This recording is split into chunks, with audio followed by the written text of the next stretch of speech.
Ce qui se passe avec le réchauffement climatique, ça vient de nous tous.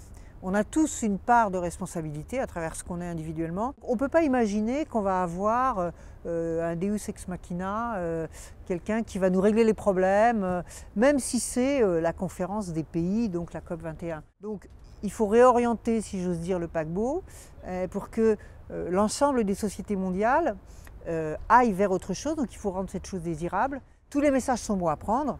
Le message des dirigeants de la planète, évidemment, est très important. Mais notre travail à nous, par exemple, nous, WWF, c'est de faire en sorte que tout le monde se sente mobilisé, que tout le monde se sente acteur et que tout le monde ait envie d'aller quelque part sur cette question climatique.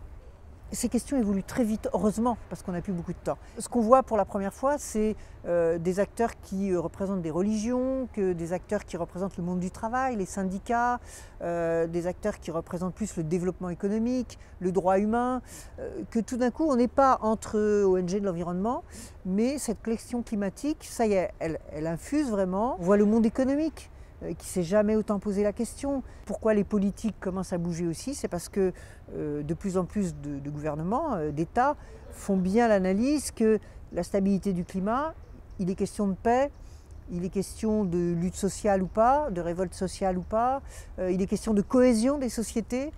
Donc voilà, donc, tout d'un coup autour du climat, tout ça est en train de se mettre en place. Il n'est pas trop tôt, hein. Un autre monde est possible, un autre monde est obligatoire aujourd'hui par rapport aux standards humains.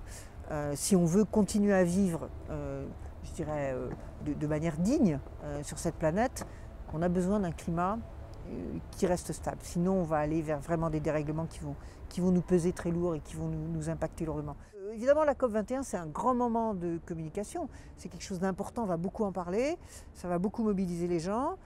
Ça passe par là, mais ça commence avant et surtout ça continue après, quoi. C'est-à-dire le 11 décembre, à la fin de la conférence, il y aura un 12 et un 13 et là, il faudra être mobilisé.